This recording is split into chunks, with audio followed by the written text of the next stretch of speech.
নমস্কার বন্ধুরা, welcome to my channel Joyshree Rannaghar. শীতকাল তো এসে গেছে, আর শীতকাল মানেই আমরা প্রত্যেকেই কিন্তু ঘরে একটু পিঠে পায়েস বানিয়ে থাকি। তবে এক রকমের পিঠে পায়েস খেতে সবসময় ভালো লাগে না, তাই আমি আজকে আপনাদের জন্য রসপুলির রেসিপিটা নিয়ে এসেছি। এই রসপুলি পিঠে কিন্তু বানাতেও খুব একটা বেশি কষ্ট নেই, আর খেতেও দুর্দান্ত লাগে।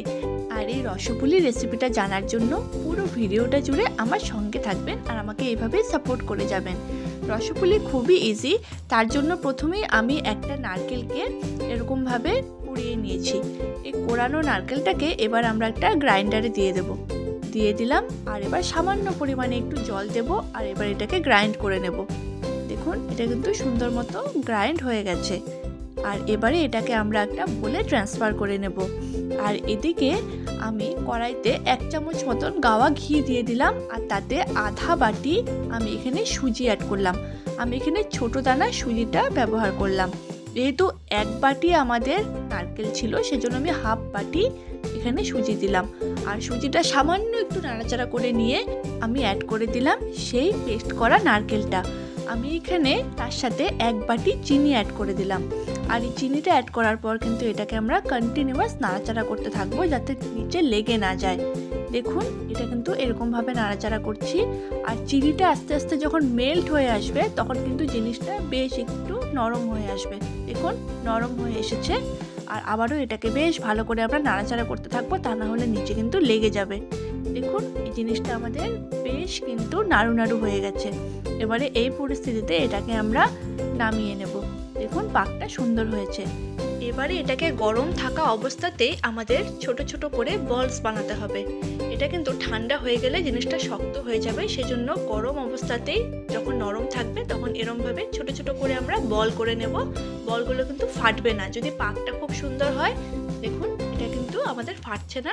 আর একই রকমভাবে বাকিগুলোকেও করে নেব।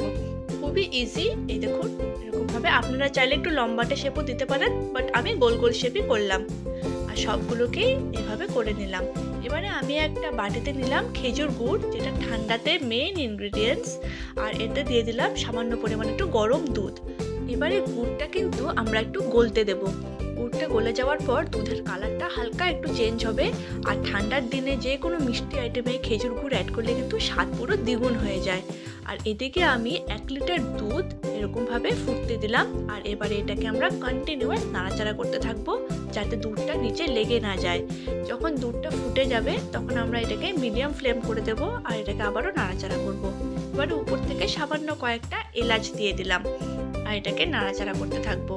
এই 1 লিটারের দুধটা যখন মোটামুটি হাফ লিটারে চলে আসবে, তখন আমরা এখানে বাকি জিনিসগুলো সব অ্যাড করব। আর এরকমভাবে 4-5টা কাচিয়ে নিব, তাতে কিন্তু দুধটা একটু ক্ষীর হবে। এবার এই দুধে আমি দিয়ে দিলাম হাফ বাটি চিনি। আর এবারে চিনিটাকে আমরা গলতে দেব। চিনিটা যখন পুরোভাবে গলে যাবে, তখন এখানে আমি অ্যাড করে দেব খেজুর গুড়টা। দেখুন, দুধটা কিন্তু কালারটা চেঞ্জ হয়ে গেছে, আর এটা কিন্তু স্বাদ পুরো দ্বিগুণ করে দেবে।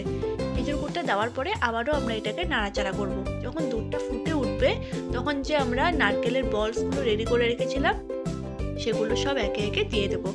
পুরোটাই একসাথে দিয়ে দিলাম। আর এই বলসগুলো দেওয়ার পর খুব একটা বেশি কিন্তু নাড়াচাড়া করবো না, তাতে বলসগুলো ভেঙে যেতে পারে। জিনিসটা যখন ফুটে আসবে, তখনই আমরা এটাকে নামিয়ে নেব। দেখুন, এটা কিন্তু বেশ ক্ষীর হয়ে এসেছে। সামান্য একটু ঝোলা ঝোলা নামালে কিন্তু পরে জিনিসটা একটু টেনে যাবে।